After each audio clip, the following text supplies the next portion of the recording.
some silence, ladies and gentlemen. Mr. Dominic Mukua, please introduce yourself and tell us one thing that motivates you to run for president. All right. Thank you, Mr. Lugadiri, for Tuesday.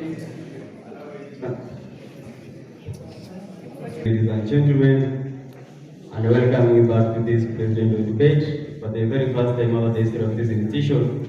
That under the leadership of two women, Madam Fiona Michelle and Madam Felista, they are fully organized the presidential debate, whereby every student has the opportunity to look at the leadership skills and the qualities that create the best candidate. My name is Dominic Moko from the Rehab Faculty, Department of Occupational Therapy. I'm a second year student, as well as the aspirant SRC chairperson. I take this opportunity once more to say to you that the reason as to why I'm vying for this position is that over the last 3 years in my leadership in this institution, after the qualities and the passion in me, and after the ambition, that it is the best way for me to express all the leadership qualities I have and the leadership skills to use today. Thank you. Let me welcome you.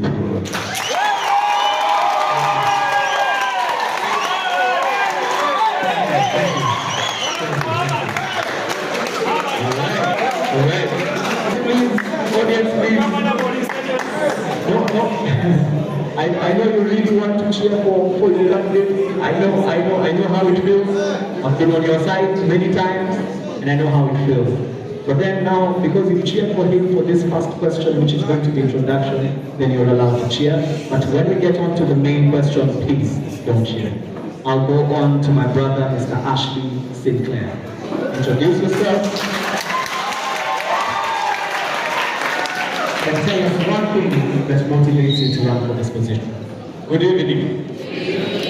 Welcome to the first ever debate organized by our able team, the SRC 2022-2023. My name is Ashley Sinclair from the Department of Medical Engineering. I'm in 2.2 right now.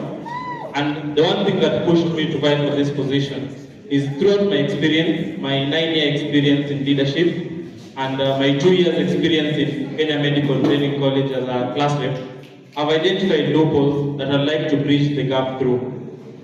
We've managed to accomplish various initiatives as a class rep, and I'd like to push more for you people to enjoy the school and make it more comfortable for the students. I'm here for you people, and the one thing that motivates me for this position is to fight for the students and let them have a better and conducive environment for studies and having a greater life towards the medical field. Thank you.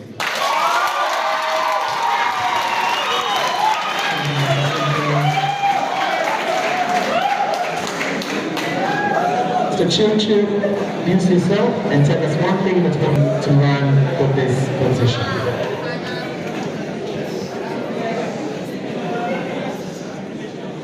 Good afternoon, guys. So, for all the protocols observed, I would love to start by introducing myself. I am Isaac Kiplanga-Churchill from the Department of Community Oral Health, year 2, semester 1, and I am also an aspirant for the chairperson Nairobi campus. So, I've tried by all means, so I've been a leader all through since I joined this school, since 1.1, and I've realized that there are some things that we need to change in this institution. And that's one thing that I've always been trying to push, because there is this thing about tribal politics which is destroying the probability of getting and choosing a wise leader, right?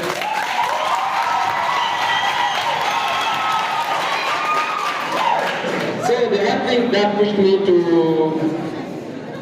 fight for this position is because I've always wanted to, from my heart, that is one thing that I want to sit for a final qualifying examination.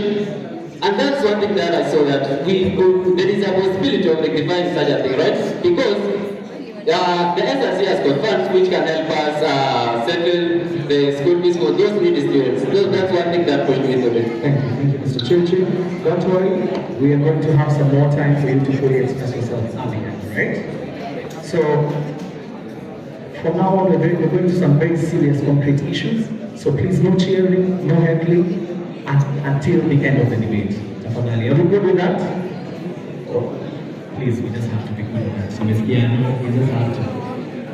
All right. So some silence, tafadhali. So the next question is going on for 3 minutes. So please respect the time that way. So there is something that has been connotated by the leaders as they were introducing themselves, and it's a question with regards to tribalism.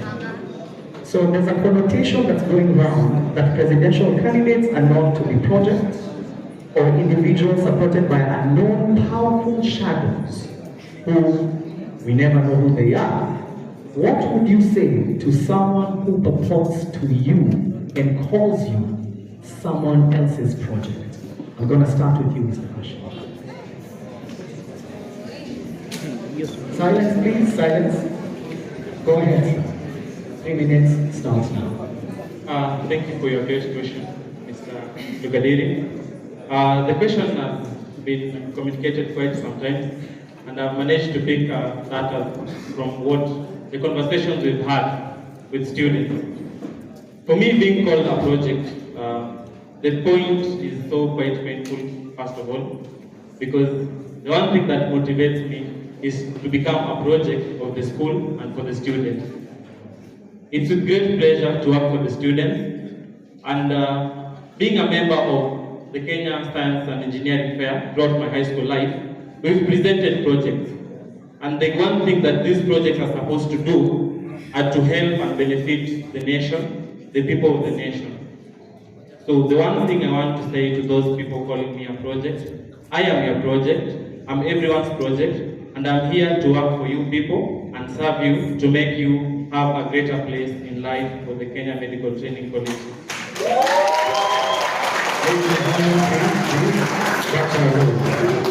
Mr.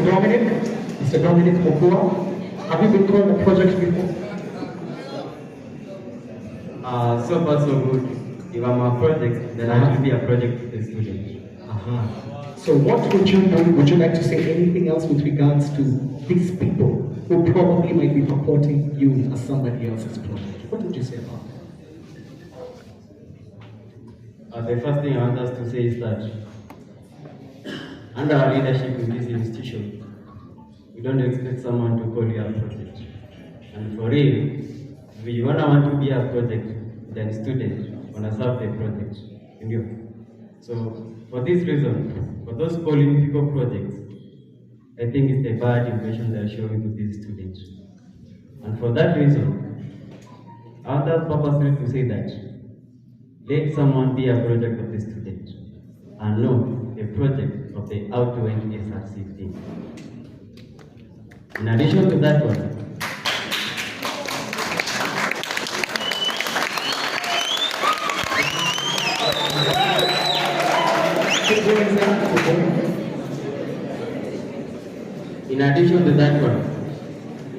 why allow yourself to be called a project of someone?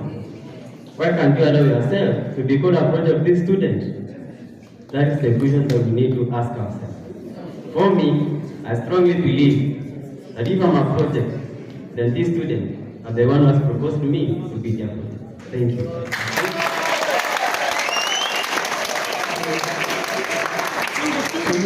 Mr. Churchill, go ahead. Would you like to respond to probably a couple of people who might be telling you as someone else's project?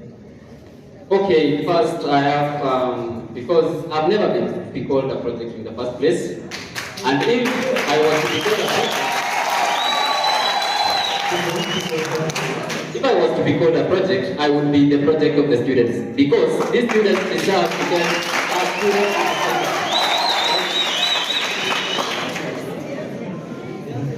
And so I would really love to be called the students project, and that is one thing that would really make me very proud, because I want to become the students project and represent them in the administration.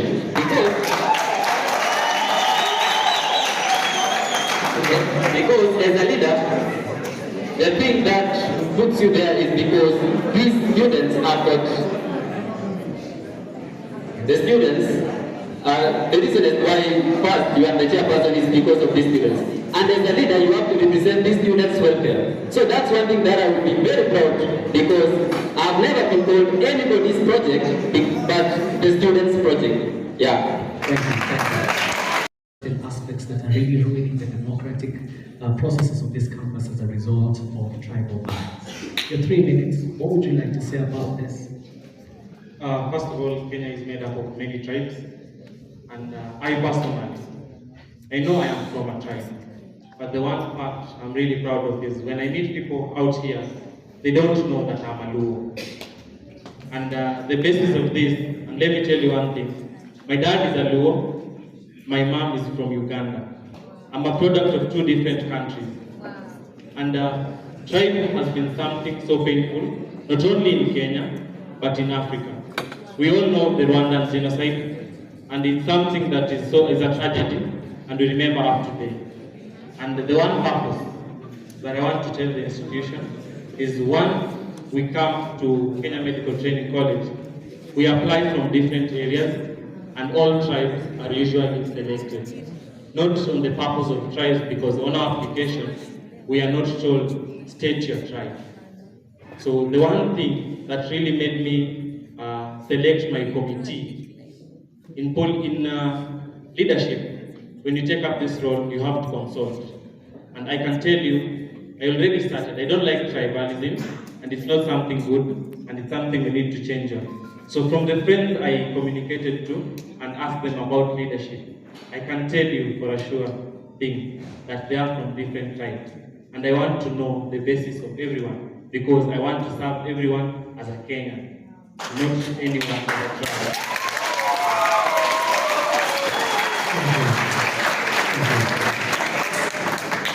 Mr. Chirchir, I'm going to give this one to you because Mr. Dominic started us off with the previous question. So, how many campuses does Kmtc have?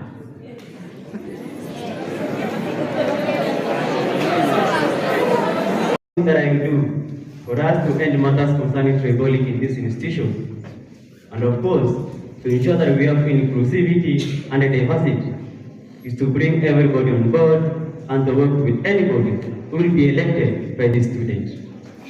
In addition to that, we are all aware that we are different ethnic groups in our institution. And as leaders, through the outgoing cabinet, led by Madam Fiona Michelle, that they have really persuaded us that we have a big role to play as the incoming chairperson. For that reason, I would like to member and advocate for different agencies from different tribes to come together in board so that we can be able to work with anybody, regardless from the tribe you are coming from, so long as you are in a Kmtc institution. Thank you.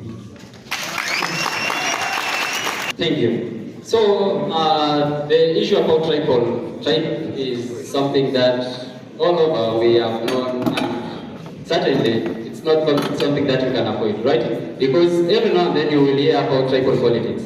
But one thing I usually urge my fellow students is choose a leader not because of tribal basis. So if you want to elect me to office, don't vote for me because of tribal basis. Don't vote for me because you are my friend. Don't vote for me because of departmental relationships. So this is one thing that I usually like to urge the students, because one person that normally will represent us in the administration, and the welfare of the students is what puts you in that office, right? So that is the thing that tribal politics, we have to accept the fact that it will always be there, but the fact still remains. The thing is, we have to elect leaders, and because if we elect leaders based on tribal basis, we'll miss out on the chance of electing a leader who is able to assist us as the students. Yeah. There are issues of accommodation that go through in this particular institution. So, Mr. Of facilities not being of standard, how do you plan to solve this? Okay, thank you. On the issue about accommodation, it's something that we are all facing the problem about. So actually, the thing that is most doing the thing which is giving us most of the problems is because of the issue about booking, hostel booking. So the thing that I will try as much as I would want to bring back the online booking, because it was the best way, because it had no basis of favorism, because you could apply when you are at home. So that was one of the best that I had. And then on the issue about these hostels still, the accommodation is, we have the problem with the washrooms, the doors, the windows, the broken ones. So these are the things that we will try as much as possible. We push that the administration can help us to at least make sure that we are in a safe and comfortable place that we, because I think for us, the accommodation is quite better, that it's not that much expensive. Most of the students can afford, but the issue still is about it can't accommodate us, the number of students.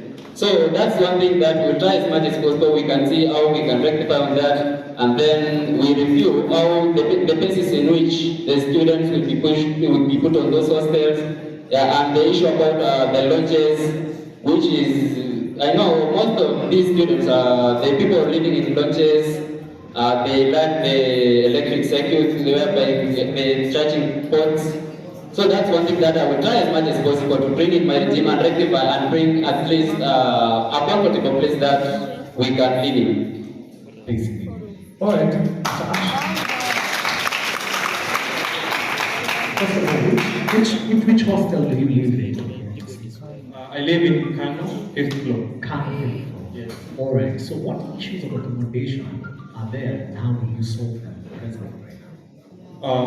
There are majorly two issues with the hostels I have identified. One being booking of hostels, and this is quite an issue because we usually spend a lot of time booking hostels, and the one question I asked myself is recently when we did the rebooking of the hostels, I happened to travel from home to Nairobi overnight. I arrived in Nairobi at 4 a.m. and on coming to school, the time I was handed over a room was 6 p.m. in the evening. And during that process, we had a lot of queues, and it really brought some challenges, and some people were not given rooms. So I really had to study, analyze the facts before I got a solution. And the idea I came up with was to sit down with the hospitality department. Besides, we had recently online booking of hostels, but the system is a bit stubborn. There's a challenge with the online booking, and it returned us back to the manual booking. So if we come back to the manual booking, my idea was we live in these hostels, we know how our system semesters run. So why can't a student hand his booking, and when he's coming back, I just present my receipt? I already was allocated a room, now I have to present my receipt and be given the key. So that is one of the plans I had, and I know various people have various ideas, and we need to have a talk with them, find the greatest idea possible, and put them into solution. My other problem I noticed was the quality of hostels. Kenya Medical Training College has been there for quite a long time, and the hostels were built for quite a long time. It is a parastatal company, and we usually know how the government operates. Receiving funding for renovation takes a lot of time, and we have to present a budget, and this budget might not be able to accommodate the renovation of all hostels. So we need to formulate a plan so that we present a budget, a quite affordable budget that can be able to renovate. We know Soweto was renovated last year with last year's budget, and if possible, I'd like to push for it to be an annual thing that we renovate a hostel every year, because the government provides funds and we'd like them to serve people gradually, because you cannot do everything at once, because we all know. Thank you. So My brother, Mr. Dominic, it has already been established that online booking has been a struggle in Kmtc when it comes to hostel issue. What solutions are you going to present to the table with regards to solving the accommodation problem and even the online booking problems? Thank you once more. The first thing I have to say is that we have really a big challenge when it comes to matters concerning hostel booking. And for that reason, if I want to become the president, I will closely work the accommodation team through the coordination of the class rep.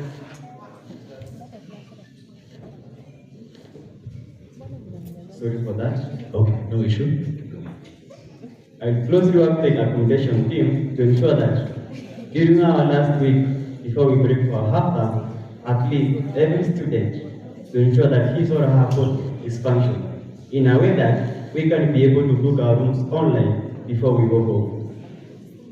And for that reason, I'll work with the class reps and the class teachers to ensure that every student is captured online so that he can be able to book his or her room online before he proceeds home.